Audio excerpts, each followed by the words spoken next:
Hey everyone, welcome to another episode of the Part-Time Tech Podcast, where we talk about all things part-time, flexible, and non-traditional work in the tech industry. I'm your host, Ernie Park, and today our guest is Raphael Ouzan, the founder and CEO of a hot startup called A.Team. Thanks for joining us today, Raphael. I'm so glad to be here. Thank you for having me. Great. So why don't we just jump right in? Tell me a little bit about your background and how you came to found A.Team and sort of that origin story. Sure. I grew up in France and in the Champagne region, so very much not the tech hub of the world. But one day my life changed when I discovered that there were books that you could buy that could teach you programming. And that was kind of the turning point, and maybe the reason why I'm here today, in fact. Because what it showed me is that we all have the ability to build things. I think every kid wants to build things. Most of the time, it's not very practical to do when you don't have much resources. But coding and computers gives you the opportunity to actually do something about it, even with very little means. And that started that journey, particularly as that was overlapping with the internet, kind of the first version of the internet, really starting to pick up big time. And every small business owner, like everyone was looking for ways to be online, build website, build software. So I started essentially freelancing when I was 10, 11 years old, up to the moment that I realized that, I love to build things. And there's particular things I want to be building, but there's no way I can do it alone. It was at a time that, being a nerd was not really cool. But I knew that out there were people that cared about this stuff. Because we're not working in the cloud just yet, I realized I had to move. I tried to move to the US, ended up moving to Israel. And that's how I got plugged into a larger ecosystem of other people who cared about building things using technology. And long story short, I ended up doing a lot of that throughout my life and realized that this was exactly, there was that military experience I had in Israel in particular where I realized the power of, you may be 18 years old, not know much about anything, but if you're paired up with the right people that care about the things you're trying to solve, there's very little that you can't do. So with that experience in mind, I knew that what I wanted to do in life, which is to be able to choose what I work on and to work with people that I want to work with and to have the autonomy to make those decisions. For me at the time, the only translation of that desire was essentially to build a startup. So I did that, the whole VC-backed thing and all of that. And that's great. We sold the company. Then after this, I realized that desire is something that we all share. Like in some way, all of us want to work towards professional freedom, to be able to do things that we find fulfilling. And realize that this category of people, of the highly skilled professionals in tech, what we call the product builders, can have a tremendous impact on the world if they just are able and enabled to escape rigid structures, to be able to team up with their favorite people to do the best work of their career. Now, there's been a lot done in online work in terms of enabling people to explore different ways of working. But in many ways, when you look at them, they're great and really precipitate a lot of transformation, but they're somewhat capped at simple tasks, like gigs and tasks and like those type of things, from the Uber of the world all the way to like Upwork and Fiverr. And so not places that you really go to for self-actualization, right? But what if you could, right? What would that look like? What if you could build a platform for the people who would never join platforms? And with that, we started A.Team and realized that the way to really drive value so that it would be worth our time, right, would be to solve the types of problems that require multidisciplinary teams to solve. And that's where we started introducing and thinking, what if we were to build the way to assemble high-performing teams online, help manage them and scale them organically. And that was the beginning of A.Team. We were in stealth for 2.5 years trying to figure this out because there's a lot of science and technology for a lot of things around the things that we do, but not so much about teams. There is, of course, the Moneyball type stuff for sports, but not so much for tech teams. And we started this journey by first of all, working with the people who've built the former version of online work, the Upwork that I mentioned, and Fiverr, the founders, CEO, etc., bringing together people that have been thinking about this stuff for a very long time, but also the academics that have studied teams. And we started building up this network, this curated network that is somewhat hard to get into, where each member is connected through a team graph that captures who works well with whom on what, and building the first team engine, the first team formation platform, that enabling company to form what we call cloud-based teams that are flexible, high intent, high performing teams that can be managed the way you would manage cloud-based servers, right? But essentially providing the ability for the most highly skilled across product management, design, engineering, data science, etc., to break free from typical structures, to be able to team up with people they want to work with, to do the best work of their career with great people, with autonomy, with flexibility, and the support of a curated community of like-minded peers.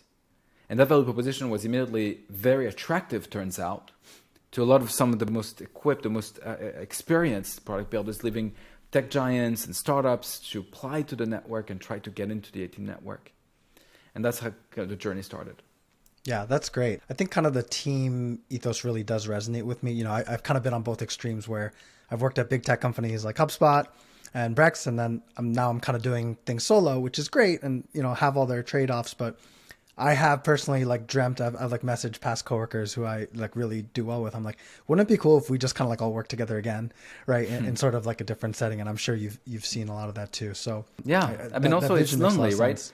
Yeah, it makes sense to go at it alone, and it really makes sense to think of ourselves as business of one and all that. It really makes sense. Like independence is very valuable. Flexibility, being able to make your own decisions, but it's also limiting in some way. So what if you could bring together the best out of being independent and have professional freedom with the best out of being with other people to collaborate, to help challenge you, to help provide social support to you. And when you think about teams and the experience of teams, in a way you experience the team that you're part of much more than you even experience the company you're part of. And that's becoming even more true in a remote setting, but I think it's true anyway. Yeah, absolutely. A lot of people tend to stay at a company not because of the company, but because their team, or they really like, you know, have certain bonds that are the closest to them. So that makes a ton of sense. So I guess just kind of dumbing it down a little, like what does the platform actually look like today? I know you guys have like various different products. You know, who uses A.team? What does it look like? You know, I go to the website right now and I want to sign up, whether as an employer or talent. Like, how can we use A.team right now? So we have hundreds of companies that are working with A.team right now that have been assembling one or many more A.teams that are either supercharging, so expanding on the existing teams that are working on particular products or initiatives, or that are spinning up new A.teams. And in general, it's integrated. That's what we recommend as well, integrated into the existing workforce, into the way the companies work, so Slack, Jira, whatever, like the whole thing. So it's not, A.teams don't like to be isolated because the learning and the iterative process of product building is very much something that a muscle you want to grow in the fabric of the company in a way that has to be connected and embedded.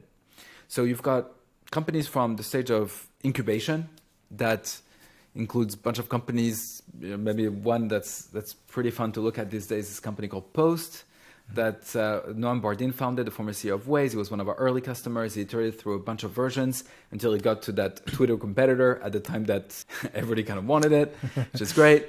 But all the way to like Fortune 100 companies that actually kind of realize, so like the type of things that we don't do is the big like consulting stuff, like the big like cloud migration and like those like very lengthy like digital transformation projects. What we do, however, is we enable companies to realize, hey, you know, what if you could build like a tech unicorn? What would you do? How would you leverage your assets, your data, distribution, your brand, etc., to be able to get better customer experiences, get in the hands of your customers better, create new revenue streams, new capabilities, and you see incredible things happen.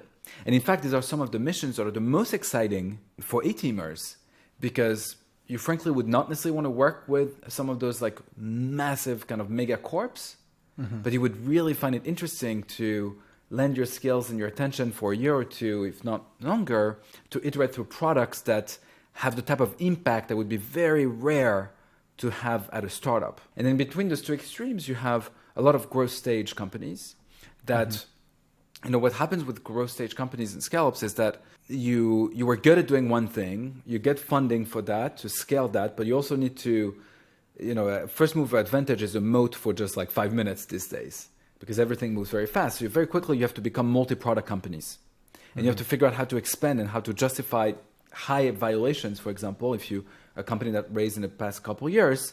So many companies that we're helping with are companies that find themselves in almost an impossible kind of startup conundrum, where on one hand, like every company, efficiency has to increase, cost has to decrease, and it's all about, cost efficiency essentially. On the other end, valuations are harder to justify, so you got to build value quickly. High growth, high margin type of products, better customer acquisition, etc. And that's what we help with a kind of 10x type of capabilities, where you bring on a couple of really strong people that actually care about the particular thing that you're trying to solve, to build new capabilities and get growth in a way that is very efficient and flexible. Right. So I'm curious on the talent side, like what are you seeing there, right? So it sounds like you have engineers, PMs, market, like it kind of runs the gamut. Like who are the types of people you're seeing who want to build on this platform, and what do the engagements look like for them? Is this like, a month or two? Is it 18 months? Like what does that range look like? I think we're still discovering the type of people that join the A.Team network, because there's been so much change in the market in the past few years. From every week right now. Every week, right? It's like, we raised our seed like 2 weeks later, COVID happened. And then it was great resignation and quiet quitting and market pressure. And now, actually, we just published a report today on Fast Company talking about the great betrayal. That when you think about it, so many people have been laid off, or their best friends been laid off, maybe 2 or 3 times in about 3 years.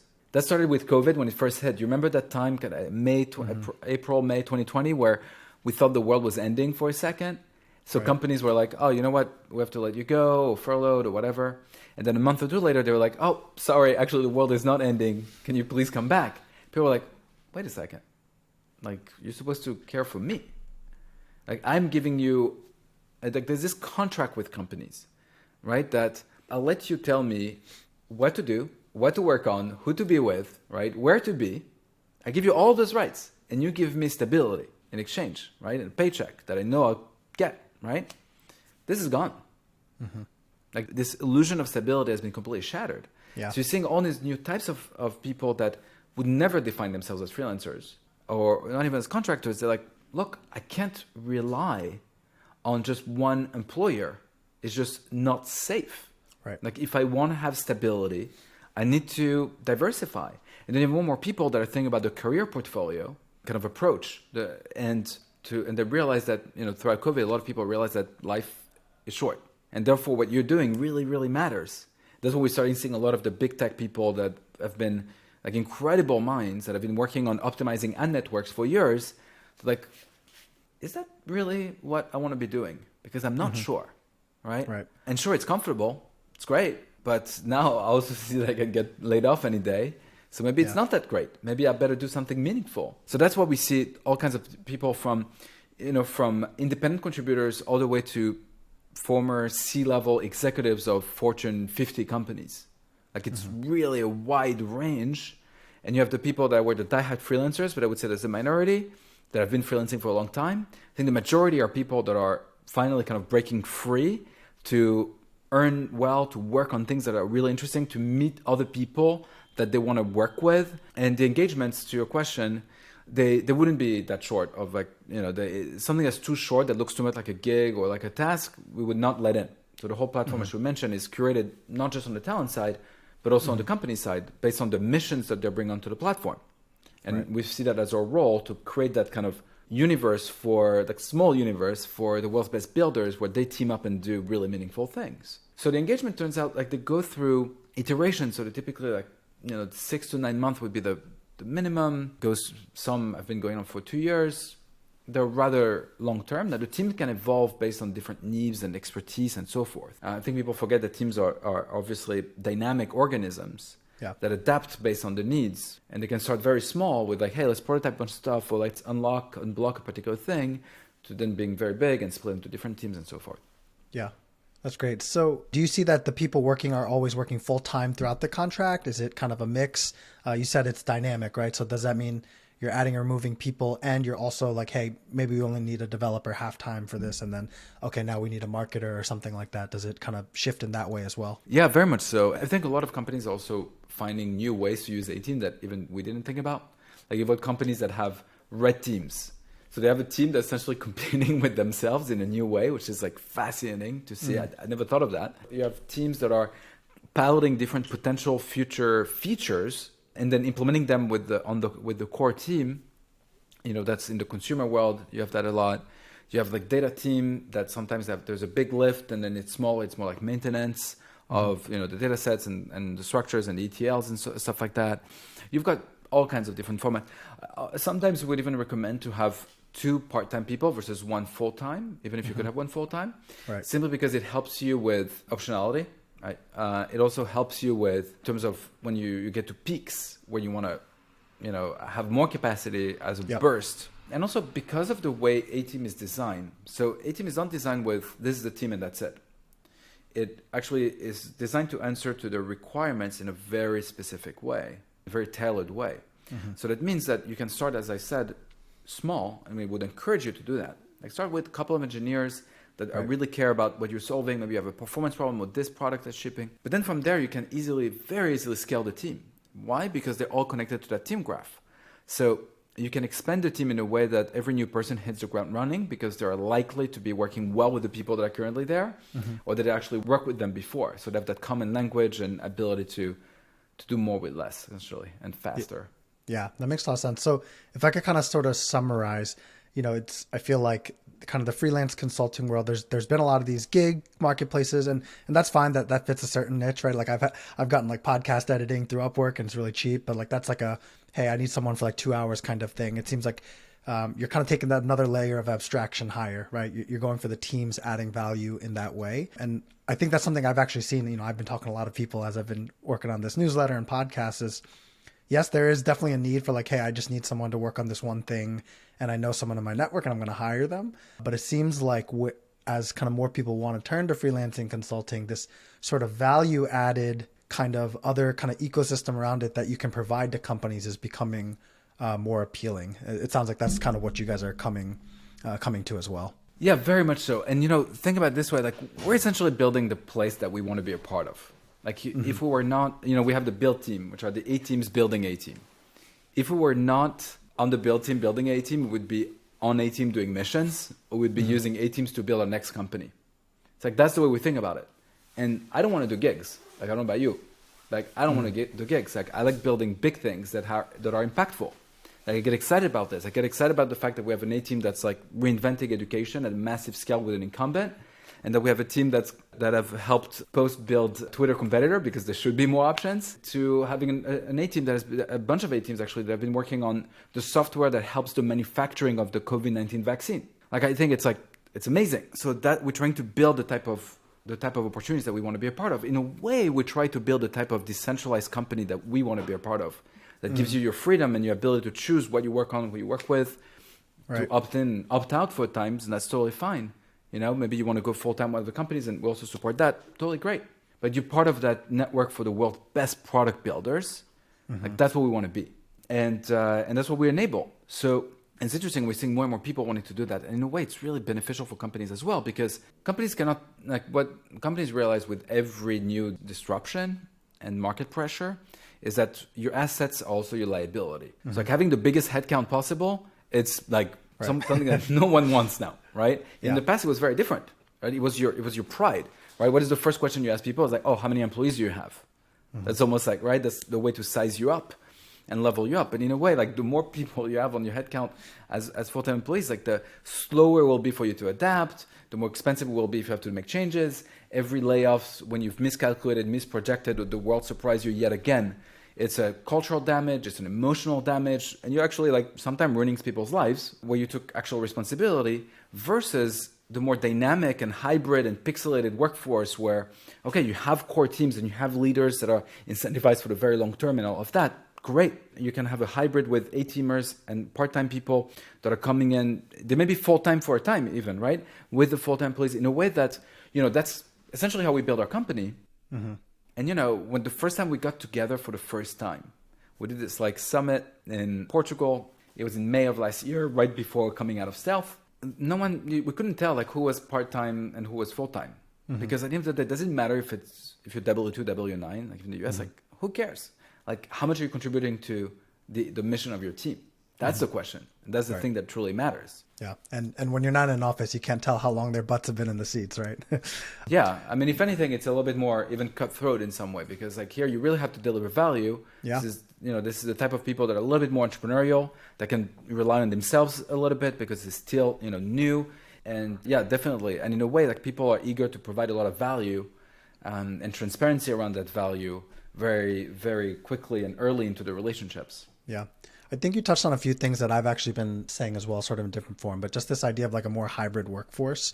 Like for myself, I graduated in 2012 from college, right? And I've been part of the fortunate cohort of people who've rode a 10-year bull market. We've like never like layoff. What's a layoff? And you just kind of assume those jobs are there. And I think part of that too is like tech companies have gotten used to, like you said, you just grow as fast as you can. You do every single thing in house. And there's almost sort of this like snobbery. I don't know, maybe not snobbery, but just like, oh, like we'll do everything ourselves. And like, even contractor is sort of like a bad word almost. But I think, maybe one, obviously like with sympathies to people who are laid off, maybe one upside of kind of this change in kind of the market is like, we're going back towards value, and it doesn't have to be you need a full-time employee. And there's going to be a mix of these people as long as they can deliver value and work together well. That's not a bad thing, I don't think. So I think we're definitely going to see more of that shift. I would recommend, I'll send you after this the Great Betrayal link, that a post that was shared on Fast Company today. Like it shows a bunch of stats that we've gathered from the recent layoffs. And it's kind of crazy, right? It's like 75% from the recent waves of layoff of people said that they're looking at contracting work, at contract work. And 66 of them are like, okay, we lost trust. We just lost trust in the stability of full-time employment. Right? And that makes sense. There's another study from McKinsey that shows that a third of highly skilled professionals earning over $150,000 a year are doing contract work. So it's like, this thing is here. In a way, it's happening even faster than we expected. So, and think about a full-time employee today. Like you're full-time employed at a company, you've been there for years, you're good, you're generating revenue, all of that. Great. You obviously could be let off tomorrow. Yeah. And it may be that there's nothing you can do about it. Like most people do not have that transparency. I mean, even founders and executives don't necessarily even know how to look at the numbers properly and are kind of by design over-optimistic. But the market is not looking like it's resolving itself and everything's going to be amazing next week, right?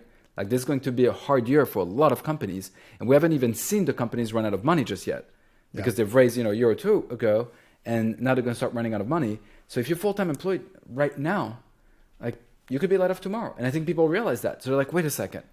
I'd rather take my destiny in my own hands, right? So I think we're going to see that being normalized. And to your point about in-house, etc., I think what the push into remote showed us is something quite interesting.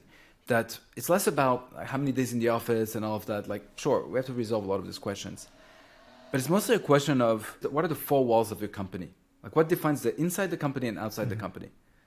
And I think the future of companies looks much more like networks and communities than it look like four-walled environment. Right. Large companies know that. I've known that for a while. Like the percentage of contingent workforce in Fortune 500, it's like if you don't have 30-40% of your workforce, like it would be odd. For startups, it's a little bit different. You're right that there's that point. Even though we've been used to working with contractors with particular skill set for a very long time. So the question is like, if you focus on teams, in particular at a time where, like you said, you go towards value, I think more and more companies are realizing that they cannot think in terms of headcount and departments anymore. It's expensive, it's slow, and it exactly puts you in the position where you have to do layoffs every time you miscalculate it. Yep. So instead of thinking in terms of headcount spreadsheets of like, oh, I need the engineer number 164. And also, by the way, great engineer does not want to be engineer number 164 anything, right? Yeah. In any market. So instead, they're asking, okay, what are the outcomes they need to drive? And therefore, the question becomes, what is the team to drive that outcome? Right. Do I have it, yes or no? The W2 or W9 of this is like irrelevant. It's like so secondary. I love that question because I think I posed a similar one. Just as I've been writing about like, when people start startups, right? It's like, it's not just like what's product market fit. I talk about what's product market founder fit or product market founder and funding fit, right? Like people don't ask some of these preliminary questions. And I think exactly to what you're saying about, okay, we need to do X. What's the best way to get there? And the default was always, we just got to hire more people and just do it. Instead of thinking, well, are even the best people to do this even available full time? Because I think that's another thing that companies a lot of times don't think. Like the best people are sometimes already employed or they don't want to go work full time for your company, and that doesn't necessarily even say anything about your ability to recruit. It's just life circumstance, situation, whatever. But maybe that's the person who can help you kind of get over that hump. I totally agree with you. And I think there's even more to that challenge. like if you talk about early stage startups, like very early stage, we talk a lot about lean startup, etc. One could argue that there's one thing you cannot fail at, and that's the early team. Because if you failed at that, hire the wrong people, you're going to run out of money before you actually make the decision of letting them go, etc. Particularly as a young team.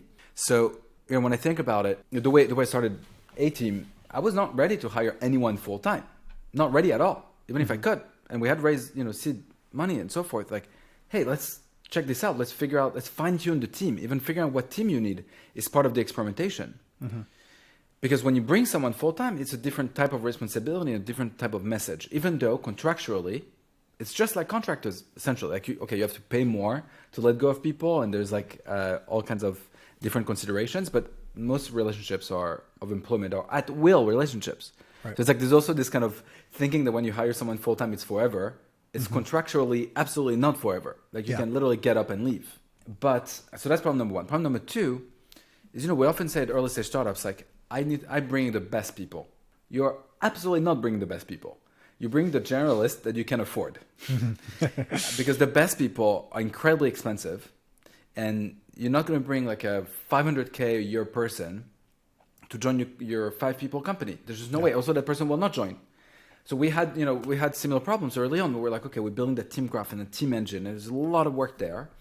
We need machine learning expertise, etc. We have no data when we get started, right? Like any startup, we have no data. We're not going to convince, like a PhD in machine learning to join us full time day one. But the problem is interesting. So we actually brought an A-teamer. His name is Max. He's amazing. He'd been working with us, on a contractual basis for a while as an A-teamer. And then we started having data. A year or two later, we're like, oh, now we can really see how we could build this thing. And yes, it's a problem that very few people have solved, if at all. And then it's like, okay, I want to join full time so that I can bring my own A-team. And now it has like a 5-6 people team, that's machine learning and data science, which is all A-teamers or A-teamers that went full time. Like that is the way, in my opinion, that you bring the best people in the world to work with you. Yeah. And actually do that. Yeah, I love that because I think you see it, when it happens in kind of the more traditional way too, right? Like you try to find that one person who's the hub of the network who'll bring the rest of their network that's really good, right? And I think the way companies will win out now is if they can really give a more flexible working arrangement, because that's what people are really wanting, right? That flexibility to kind of choose their own destiny. So yeah, that's a good point. And I wouldn't say going past also the one network of the original team, because yes, referrals are really powerful and really meaningful, but so is diversity. And I mean diversity in the broader sense of the term. I mentioned when I met our team essentially for the first time in person, we were around 50 at the time. And you see people from 15 countries. Yeah. They all speak different languages and look differently and have different vantage point on the world and perspectives and all of that. But you know what? They have the same values. Like it was amazing. We felt like we were so close to one another, even though we come from different cultures. And that level of diversity, I realized, is something I've never experienced in an early stage startup. And I've had the chance to be involved with a bunch as an investor, as a founder, whatever. This is the most diversity I've ever seen. Diversity from, really broad sense of the term.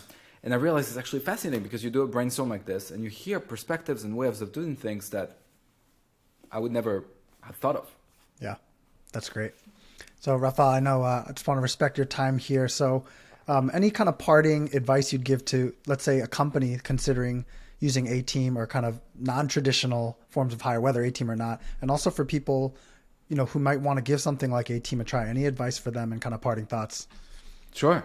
I think for companies, it's absolute necessity to figure out how to build new muscles into the company, to do more with less, to create more efficiency, more flexibility, but also to inject the kind of 10x type of capabilities to your existing team so that you can go much further, much faster, justify valuation, grow valuation, find new ways of doing things. You could be working tomorrow with some of the best product builders on the planet that could team up with your teams.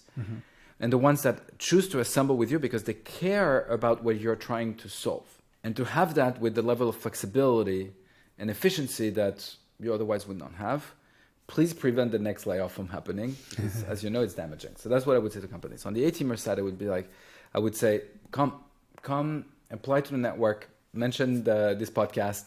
You'll jump to priority queue, even though we do have quite a wait list, actually on both sides, companies as well. But we're here to kind of shape the future of work that we want to be a part of. We do not have all the answers. There's still a lot of quirks, a lot of things. We literally just did a decentralized town hall last week where we showed a roadmap like every year, and we get feedback on what we should be building and how we're building it. And we work a lot with the community to figure this out.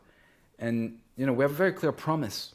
We have the promise to builders, to empower builders to escape rigid structures, to team up with their favorite people, to do the best work of their career, to have the support of a curated community.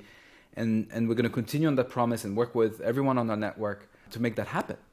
So, yeah, join.A.team, I think, is the link. But otherwise, just go to A.team, mention the referral, this podcast, and yeah, thank you for a great conversation. Really appreciate the questions. Yeah, thank you so much, Raphael.